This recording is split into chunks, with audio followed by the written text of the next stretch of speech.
one of the board members that I talked to, he described Kickstarter as a money printing machine for the longest time. One of the things that companies who are ultra successful tend to do is try to overthink their customers. And sometimes it is needed, but other times it might not be needed. And in Kickstarter's case, we didn't listen to customers for the last, 5, 6 years. That resulted in a bunch of competition cropping up, creators losing faith in the platform. Welcome to LaunchPod, the show from LogRocket where we sit down with top product and digital leaders. Today, we're talking with Mahesh Guruswamy, CPTO at Kickstarter. In this episode, we discuss how daily reflection on hard moments helped him grow as a leader and ultimately led to his widely praised book, How to Deliver Bad News and Get Away with It. How Kickstarter went from printing money and experiencing insane PMF to plateauing, and how they created urgency and competition to quickly turn it around. And finally, the actual process Kickstarter used to activate its creator and backer communities to shape a better UX, build more loyalty, and reignite growth.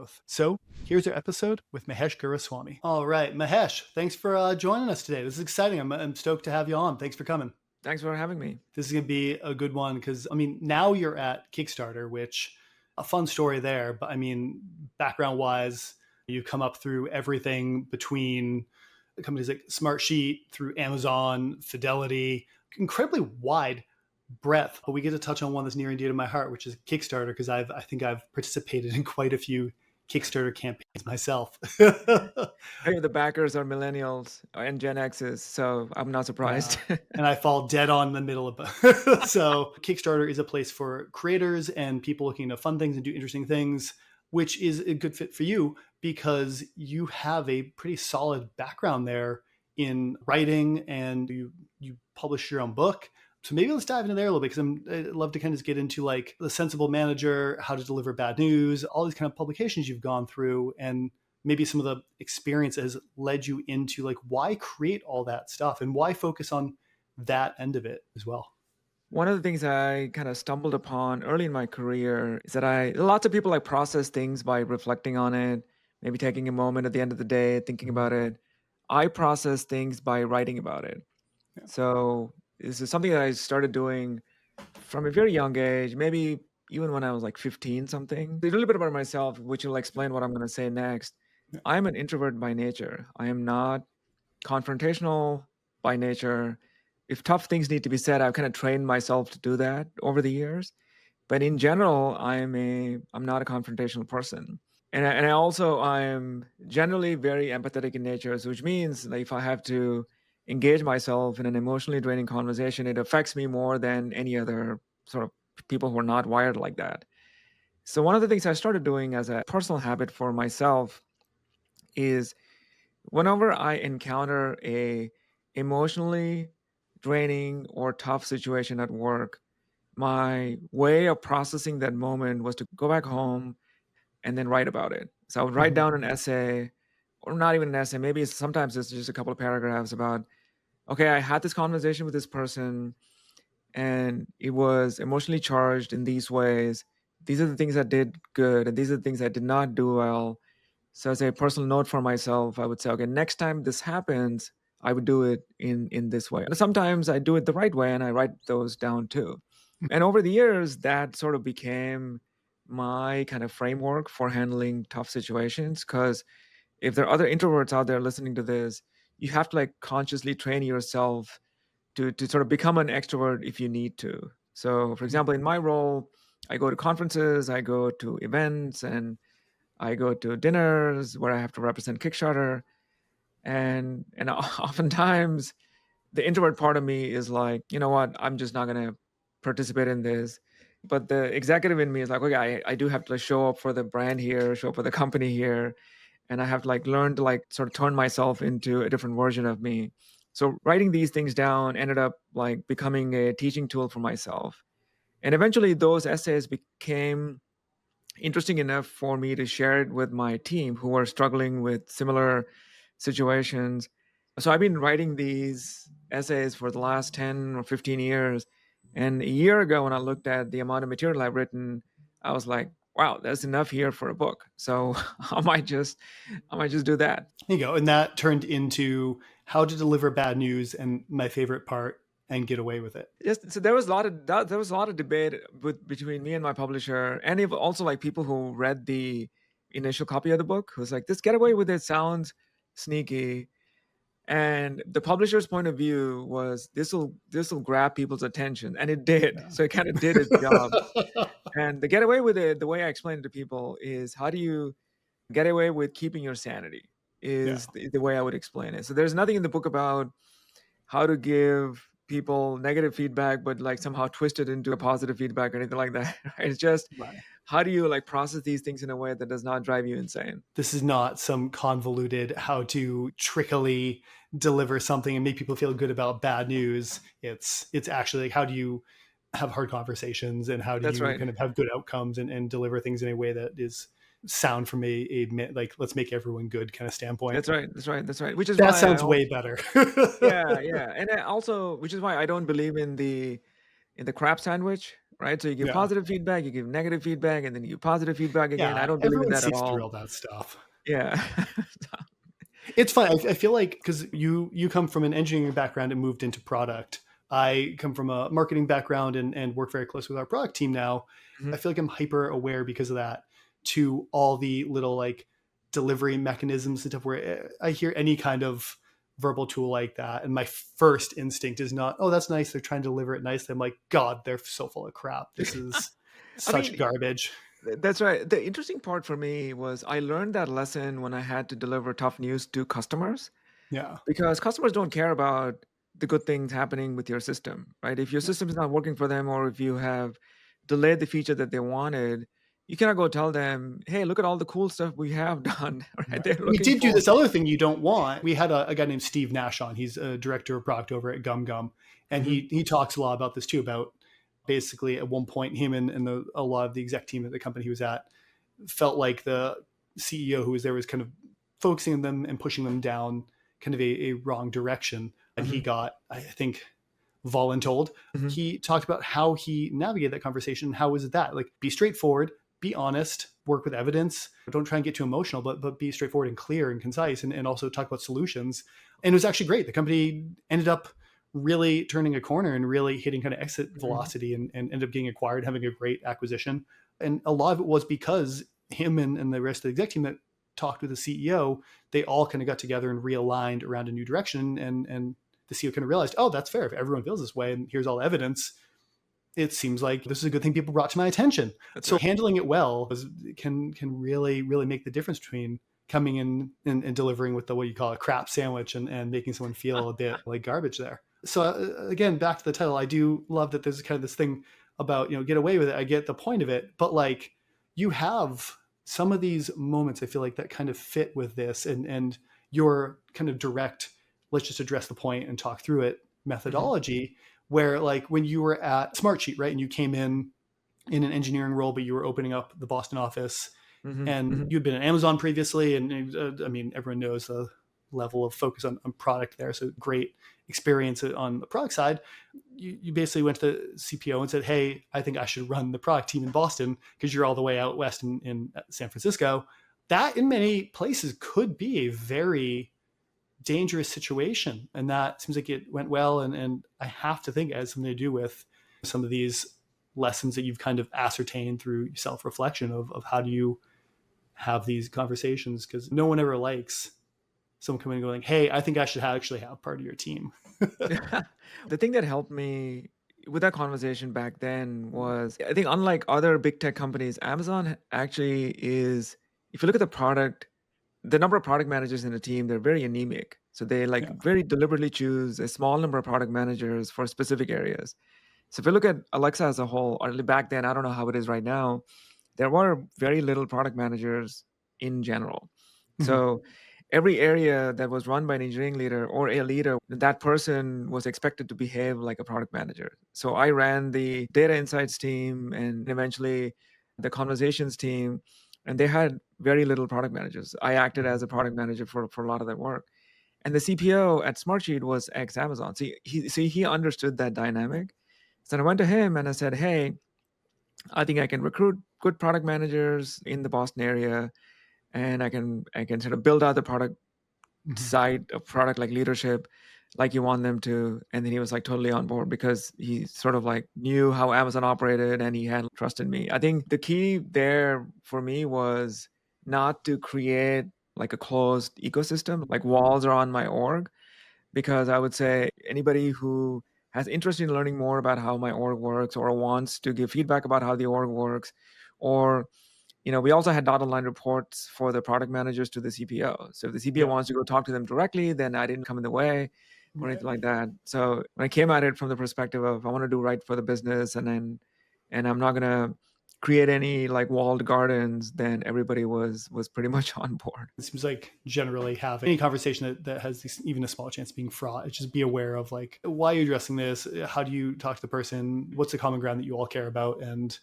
there's right way and wrong way to come at it. You could have a conversation go south. That's a very easy one if you approach it wrong, and hard conversations go very well. So the book, How to Deliver Bad News and Get Away with It, you sell it online, correct? So people can Yeah, buy that's it. right. It's wherever you can buy books is available.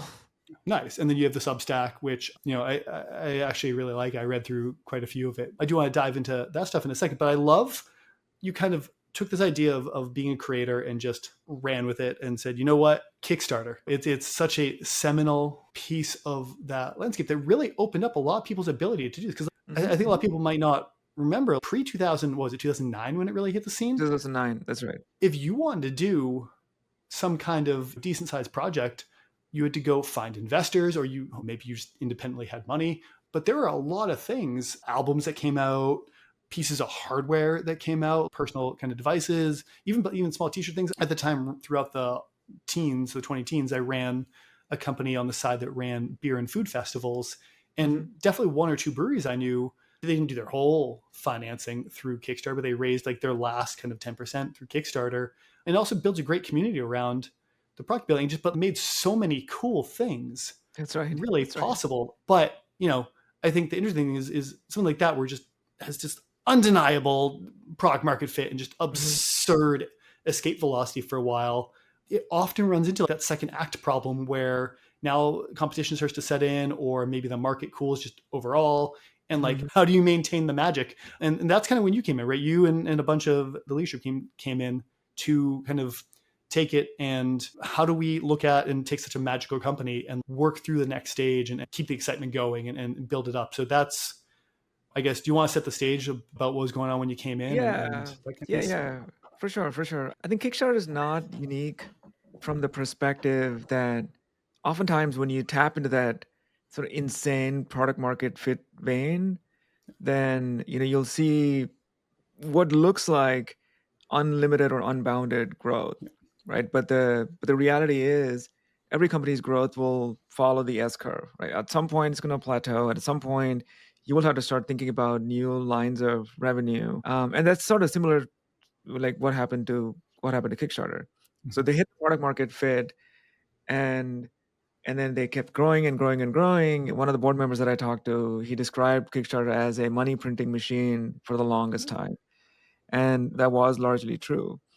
But then one of the things that companies who are ultra successful end up doing or tend to do is try to overthink their customers, or like try to like think beyond what their customers are telling them. And sometimes it is needed, but other times it might not be needed. And in Kickstarter's case, it was very much we didn't listen to customers for the last, I don't know, 5-6 years.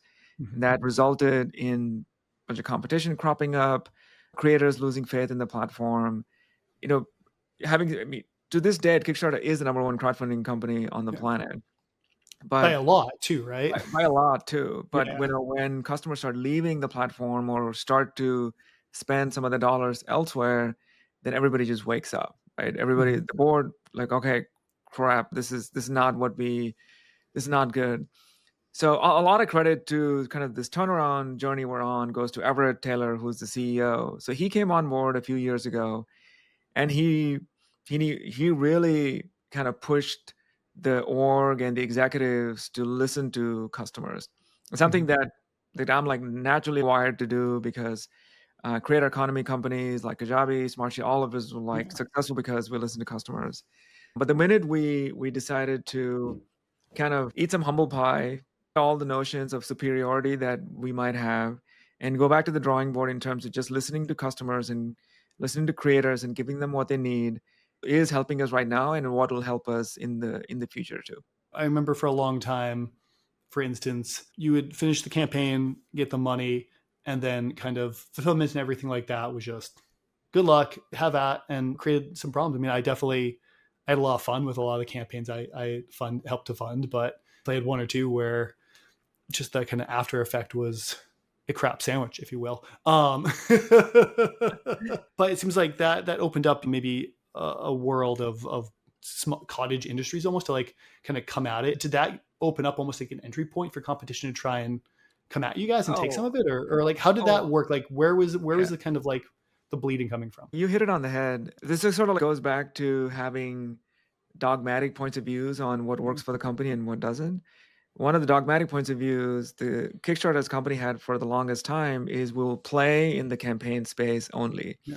So if you look at the journey of a creator, I kind of like categorize them as three broad parts. First one is you're building an audience, you're generating buzz for your idea, you're building your email list, like all the things that you need to do to find backers. The next phase is the campaign phase where Mhm. you launch the project, you send your backers there, or you find new backers within the Kickstarter network, and you raise money for your campaign. The third phase is what we call post campaign. So your campaign is done.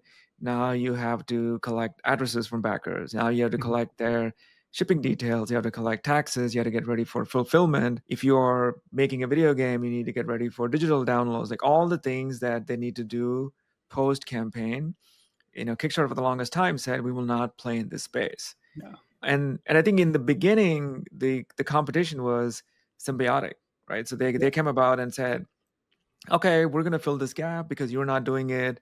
And the relationship between us and the competition was also fairly cordial. We were like, yeah, here's the data about our creators and backers. You can help them fulfill their campaigns. But guess what? Once the competition started doing crowdfunding, now Yeah. the story immediately changed. And to this day, I still believe the best thing for creators and backers is to do all of this in one platform.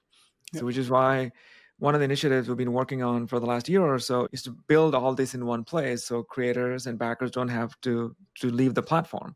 And so far, the response has been great. Everybody is loving it. Creators are like, yeah, this is great. We've been asking for it for 5+ years, but great that you gave it to us now. I think the lesson learned for me is there's product managers or product leaders and executives.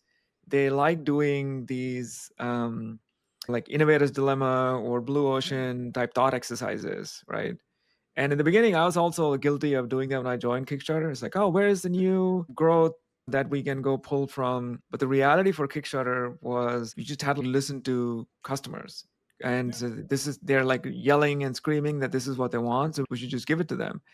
And so I think once we finish this kind of play, I think there'll be like opportunities to do some of that blue ocean thinking. But right now, the demand is so strong from our creators that we should just give them what they want. It's funny, isn't it? Because to go back maybe half of what we were talking about, but like that dogmatic devotion is probably at the beginning what helped Kickstarter become Kickstarter, That's the right. by That's right. far the number one thing. Like it's the same way I remember early on at LogRocket. I've been here for 6.5 years now, and I joined during the seed round. It was like 10 of us. Matt, our founder and head of product and CEO, would walk around literally going, we help engineers fix bugs. That's all we do. And he would Mhm. walk around, this is what we do, guys. And we're not doing this. We don't do this. We don't do this.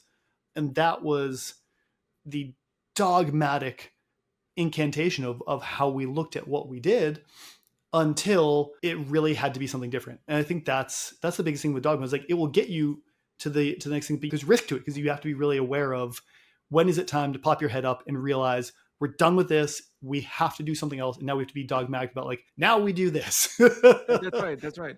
That's right. I think another way to sort of say what you just said is put an expiration date to dogma, Yeah, right? To that's a say, okay, much more concise way to put it. this is like this is when we're gonna stop talking about this because now we're moving on to Yeah, other things.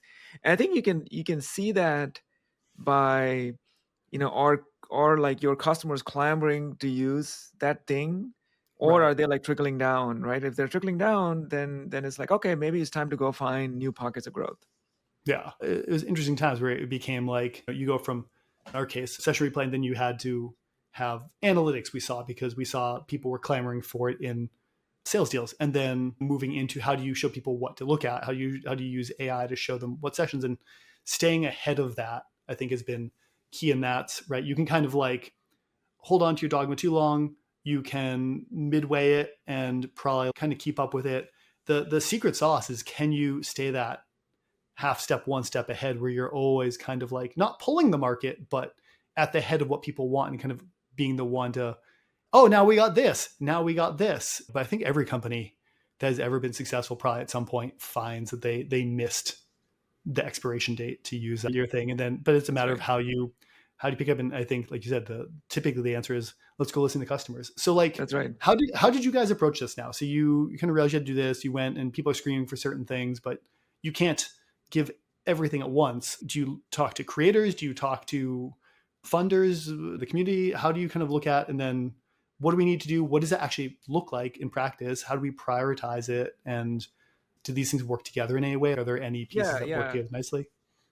The way we looked at it was we talked to the set of creators first who generate the most revenue for us. Mm-hmm. So we categorize creators into high revenue creators 1, 2, 3. I think HRC ones being the ones who are most prolific on the platform, raise the most money, and have the most backers. And the post campaign feature set was most valuable to them because Mm-hmm. they're the ones juggling with like millions of or like hundreds of thousands of orders and whatnot. So we prioritize talking to them, getting their feedback on what they need and what is important. We did talk to backers too to figure out what do they need as well, but we really prioritize listening to these high revenue creators because that's Mm-hmm. where we are making our money from. The other thing we did is we deliberately made a decision not to copy the competition Yeah. because what we hear from creators is their experiences from other platforms, right? Because if you ask them, hey, how do you want to do solve for X, their reference point for X would be how the competition does it, right? So we're very, very deliberate about taking the feedback but kind of distilling down what are they actually trying to solve for and making it available on the platform so that if we don't look like a mangled mess like our competition does, right? So that's another thing that we did is, okay, just the value proposition of doing everything on Kickstarter is to have a unified user experience. So that's going to be our golden tenet. We'll figure out how to solve these problems in a way that sets us apart from the competition, but also Mm-hmm. solves the problem that these HRCs are looking for. Late last year, we opened up the feature to a small population of beta creators, right? Mm-hmm. Because with the feature this complicated and this big, we didn't want to take any chances. So we're like, okay, we're going to open it to a small group of beta creators, get their feedback, iterate, and then make it better. The other thing that we did, which is not super sexy to talk about, but I love it, is we solved for taxes in a way that the competition does not solve Yeah. well. So if you ask any of our creators, not the big ones, but the small size ones, do you worry about taxes? They're like, yeah, I wish I don't have to pay them, right? That's what you'll hear about. And me too. I don't want to pay taxes either. Oh yeah, yeah, same. Um, and the competition has optimized their post-campaign flows to support that. So Mm-hmm. some of the competition, some of the other platforms, third-party platforms, have taxes optional, or Yeah. they leave it to the creators to put in the tax rates, which is extremely problematic because your taxes change. Like you can imagine who you're shipping to, where your manufacturing hubs are, where you're registered. Mm-hmm. And we have inbuilt integrations with Avalara, so we're calculating taxes correctly for US, EU, every other country we operate Yeah. in. And it reduces like legal liability for our creators and backers because it was not something that they're thinking about before. The other thing connected to that is backers are not used to seeing the tax broken out when Right. they are on these platforms. So when we started doing it, they started complaining like this is not e-commerce, but we are like, yeah, it is e-commerce because Yeah. you're paying for a reward which you're going to get.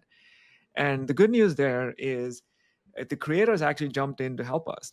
So they started educating their backers saying, yeah, this is a legal liability for you and us. So what Kickstarter is doing is the right thing, which is calculating the right taxes and getting people to pay them. I mean, we can do better in the product too to educate backers like why they're paying taxes, how we're calculating them, etc. But some of the things we kind of like really thought through how we could solve it in a way that is better than the competition. I Yeah. don't think the work is done. I think there's still a bunch of work we need to do on making the whole product set better. But taking customer feedback and doing something with it that is unique to your platform, which amplifies the strength of your product, is the way to go. It makes sense, right? In that if you can get the creators on board with that and kind of explaining to their own communities, Hmm. that's really powerful because they already trusted people because they're giving them money. If you can get them to explain why this is the best solution, that's going to be way better than anything you're going to write and kind of put in a little sticky question mark widget or something. If people are asking, you're better off having the trusted source tell them this. I feel like in mature markets, this tends to be where you also get a lot of customer loyalty, is starting to look at these flows that are hard to do. They're not sexy, but it just makes everything feel nicer. Like it's more enjoyable to use this and that because you don't have to worry about, did I get the taxes wrong? Did I do this? Taxes, there are entire startups that are That's right. worth hundreds of millions, if not over $1 billion, that just do e-commerce taxes. That's right. That's right. That's right. Half of my product managers are probably like tax experts at this point. Yeah, but it's a huge problem, and if you can solve that, like it gives people another reason to stick with Kickstarter. Now, this is kind of tangentially off of that, just something I've generally wondered, and now I have you here, so I can ask you. I've always kind of thought this when I was involved in any Kickstarter campaign. Is at some level the value Kickstarter is the community. Hmm. You have this discovery mechanism, but how much of it is also creators bringing in their own community, or is it valuable to you guys in that if you can bring in these high value creators, partially some of those contributors will stick around as part of the community now, or like how does that work on a balance when you're thinking about that? I think one of Kickstarter's strength is its backer community. Yeah. So campaigns will go sometimes like raise like up to 60% from the community of Kickstarter. So Mm-hmm. they will bring some backers with them. A lot of big creators have their own built nurtured like audiences that they will like bring to Kickstarter. But I think the way I like to think about it is the large creators, it's like added gravy for them because they can tap into the sort of the built-in backer network at Kickstarter. It really Mm-hmm. benefits like newer creators, Yeah. newer and up and coming creators. I would like in general, I would say if you're thinking about a Kickstarter campaign, always think about building your audience first and nurturing it, getting them ready, getting them primed, build on social, whatever you need to do to build that audience. But if you're a newer creator, there's a real chance that you can tap into the backer network within Kickstarter if it aligns with the interests of the community. So, for example, the like tabletop games, anything which is physical does really well at Kickstarter, like comic books, Mhm. design and tech products. For example, Peloton came out of Kickstarter, Exploding Kittens came out of Kickstarter. The Eufy Make, which is a UV printer that Yeah. is I think our second largest campaign right now. So if it's like a physical product, if it is a creative product, art, like all those do really well.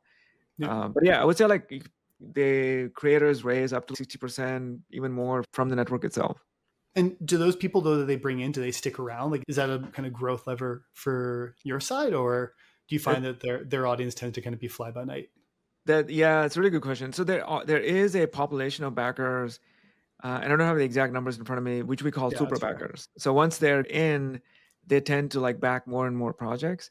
So for us on the product side, one of the things that we are focusing on is getting those super backers to be more engaged and getting first time backers to become repeat backers.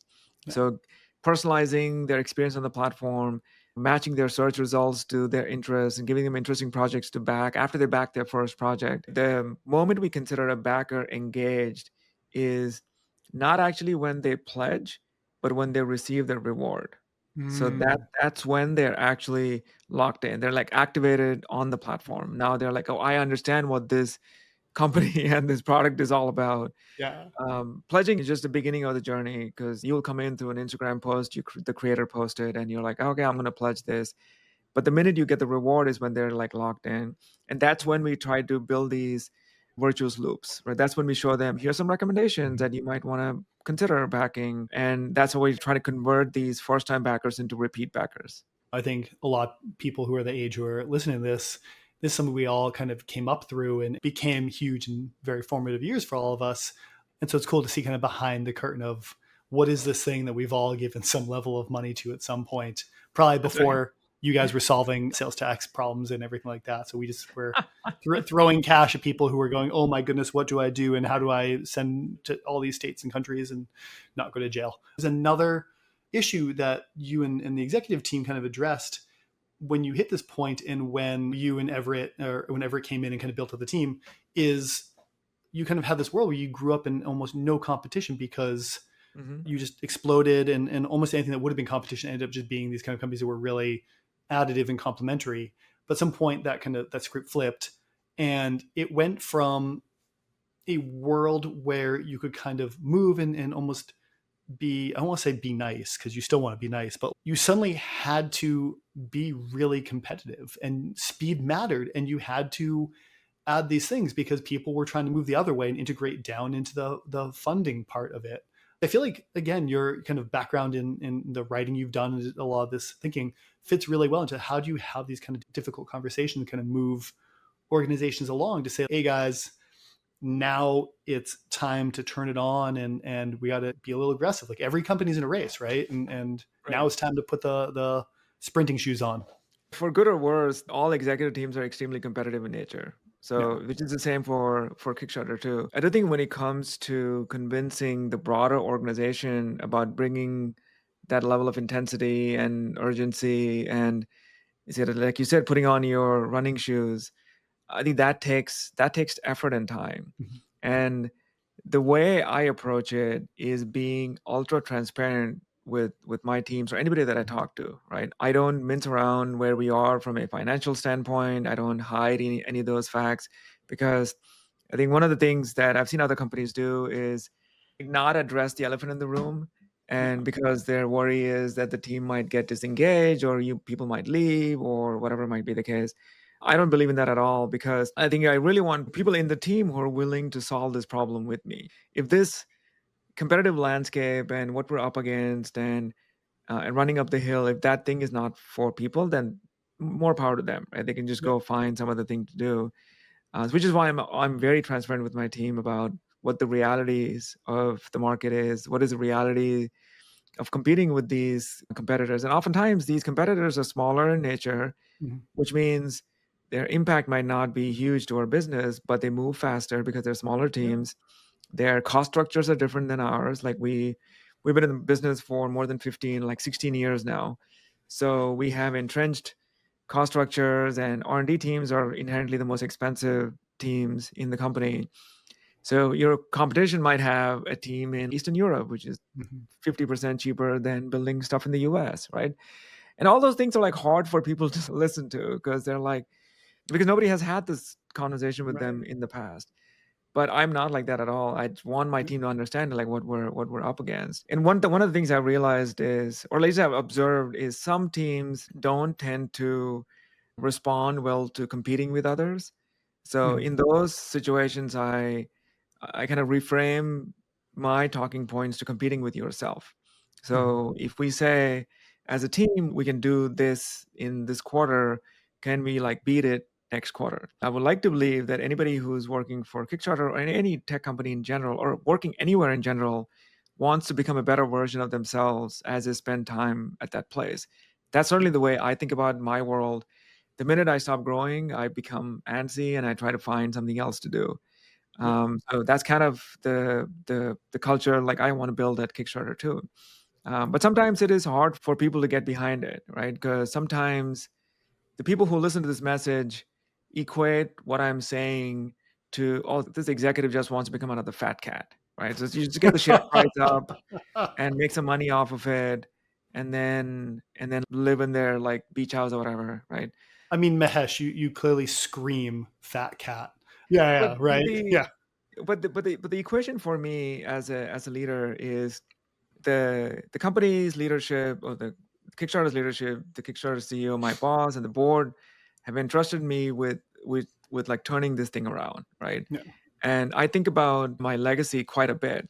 So when I leave Kickstarter, what do I want people to remember? I don't want people to say that, oh yeah, he was just a passing through type of leader, right? I want people to remember that, yeah, I was part of the turnaround story. We turned this thing around. It was hard, but we pulled together. We made all these tough choices. We worked extra to get stuff done. And my hope is the majority of teams think like that.